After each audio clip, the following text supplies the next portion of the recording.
Avoir un compte Twitter, c'est bien, mais rendre visible son compte Twitter, justement, c'est mieux. Dans cet article, je vais essayer de vous donner une liste de points qui vont vous permettre d'augmenter votre visibilité et notamment la visibilité de votre compte Twitter. Salut, je m'appelle Nicolas, je suis concepteur et développeur de métier et en même temps, j'endosse la casquette de webmarketer pour plusieurs sites que je gère. Et aujourd'hui, dans justement ce podcast, nous allons parler de rendre son compte Twitter beaucoup plus visible. Et notamment, ça passe par plusieurs éléments et je vais vous donner quelques pistes justement là-dessus. Alors, la toute première piste, c'est tout simplement, et c'est extrêmement simple au final, et des fois il faut se l'entendre dire pour se dire qu'effectivement c'est logique. Et bien en fait, l'idée ça va être de mettre des liens, de créer un maillage entre vos différents réseaux sociaux, entre les différentes plateformes que vous allez mettre en place. Imaginons, alors là je vous donne un exemple directement avec devenirgrowthhacker.com. L'idée c'est tout simplement de mettre un lien de la chaîne YouTube vers tout simplement le compte Twitter, de mettre un lien de la page Facebook vers le compte Twitter et puis notamment comme je fais du podcast, bien évidemment, c'est d'utiliser des systèmes comme SoundCloud. Et pour le coup, le fait de mettre des liens, ça vous crée un maillage entre vos différents réseaux sociaux. Donc voilà, la première étape, c'est tout simplement de passer par ces différents réseaux sociaux. Alors après, si vous avez un compte Insta ou d'autres comptes Pinterest ou ce que vous voulez, bien évidemment, il faudra aussi bien déployer justement ce maillage-là de façon à le rendre plus fort entre vos différentes plateformes, vos différents réseaux sociaux.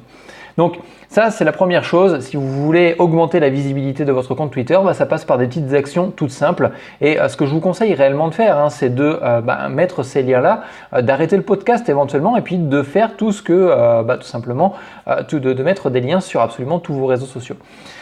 Le deuxième point, c'est de rendre visible votre compte Twitter sur vos différents documents. En fait, c'est marrant parce que moi, c'est des choses que je n'avais pas faites avant de faire ce podcast-là. C'est-à-dire que je me suis forcé à mettre en place ce podcast pour pouvoir mettre en place toutes les actions derrière que je suis en train de vous proposer de mettre en place de votre côté.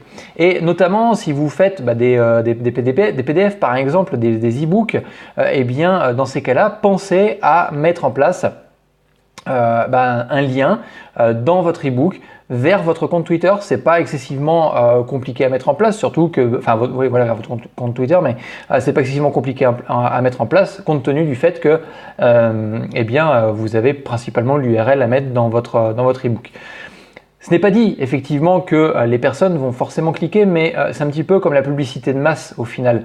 Vous augmentez la visibilité de votre marque, de votre compte Twitter sur beaucoup de supports différents et comme les gens vont le voir de façon récurrente, comme la publicité sur la télé, vous allez devenir complètement omniprésent face à votre audience, face à vos lecteurs. Une autre solution, c'est de mettre des liens dans votre système d'emailing. La plupart des outils d'emailing proposent de créer des templates réutilisables pour envoyer vos campagnes. Quand vous allez faire la promotion tout simplement d'un article, d'une vidéo, d'un podcast par email, dans ces cas-là, vous allez pouvoir mettre en place cette signature, une signature un peu personnalisée. Moi, j'ai fait une signature relativement simple. J'ai mis un petit PS au passage. Pensez à me suivre sur mon compte Twitter et puis j'ai mis directement le lien du compte Twitter dedans. Donc pensez à mettre une petite signature, c'est plutôt cool. Et puis moi le premier, ça m'arrive de cliquer justement sur les signatures des personnes qui m'envoient des campagnes d'emailing. Donc pourquoi pas d'autres personnes le feront un petit peu comme moi je le fais. Donc pensez à mettre ça. Et encore une fois, là j'en parle rapidement dans ce podcast-là, mais il y a toute la partie tracking que vous pouvez mettre en place, savoir ce qui fonctionne réellement, où est-ce que les gens vont cliquer. Vous pouvez très bien le mettre en place dans justement dans ces liens-là, c'est-à-dire que dans votre PDF, dans votre emailing, vous allez mettre un tracking différent. Par exemple, le tracking, ça sera la source, ça sera emailing, et puis l'autre source, ça sera PDF. Ce qui veut dire que concrètement, vous allez pouvoir voir où est-ce que les gens vont cliquer dans vos propres systèmes. Ensuite, un autre moyen d'augmenter la visibilité de votre compte Twitter, un petit peu dans l'idée de marteler en fin de compte votre marque, votre nom un petit peu partout, c'est d'afficher votre slug Twitter. Le slug, c'est tout simplement l'extension, votre nom, où la personne va vous trouver sur votre, tout simplement sur Twitter. Et concrètement, moi, c'est @devenirgrowth, d'accord. Il n'y avait pas plus long, je ne pouvais pas mettre plus long, donc du coup, je suis resté là-dessus. Pour le coup, le fait que les personnes puissent vous retrouver assez rapidement, et notamment s'ils vous suivent régulièrement, vous allez pouvoir mettre en place justement ce petit slug dans toutes vos vignettes. Alors dans les vignettes de vos vidéos par exemple sur YouTube, dans les vignettes que vous allez mettre en place sur WordPress par exemple, si vous faites de l'article, eh bien concrètement quand vous allez partager cette vignette là, vous allez pouvoir le marteler et le rendre visible continuellement. Pour le coup, ça sera diffusé absolument partout. Donc après, intégrer vos tweets dans les articles. Ça, c'est une autre façon d'augmenter votre visibilité. C'est-à-dire que quand vous allez effectuer des articles, peut-être que vous avez déjà parlé d'un sujet ou vous avez réagi. Par exemple, vous faites un article.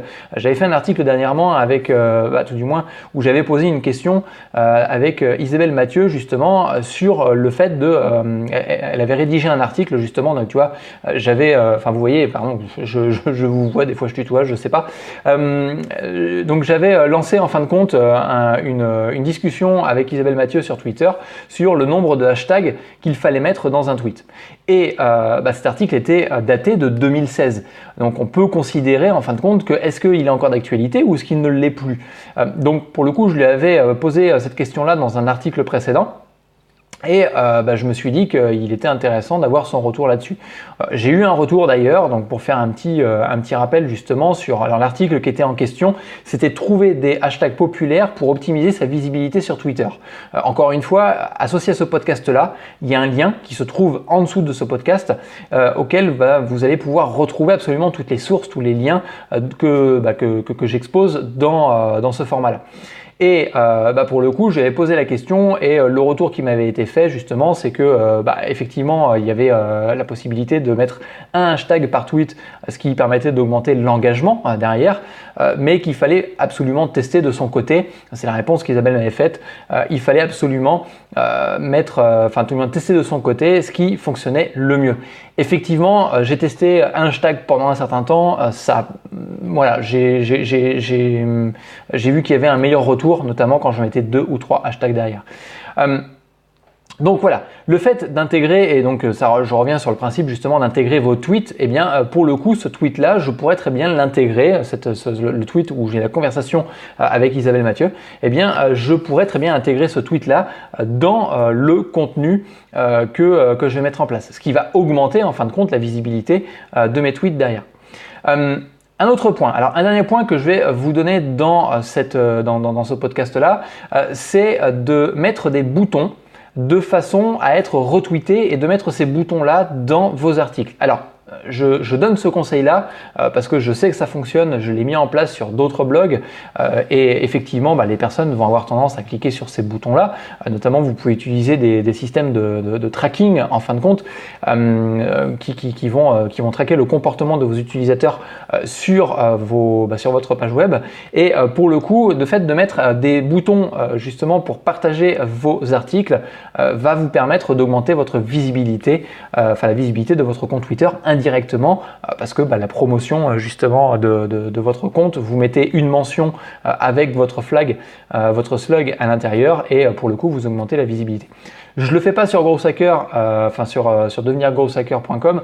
La raison, elle est simple, c'est que je veux avoir mon site de façon très épurée et avoir un maximum un minimum tout du moins d'actions possibles sur les différents articles que je vais mettre en place. C'est-à-dire que chaque article a un seul objectif, chaque article est un petit peu comme une landing page et notamment cet article-là, par exemple, ce podcast-là, l'intérêt principal, c'est de vous inviter à me suivre sur le compte Twitter de façon à suivre le défi que j'ai lancé il y a maintenant quelques temps, il y a un peu plus de 2 semaines maintenant, qui était en l'espace de 30 jours, passer de 0 à 50 visiteurs uniquement avec un compte Twitter.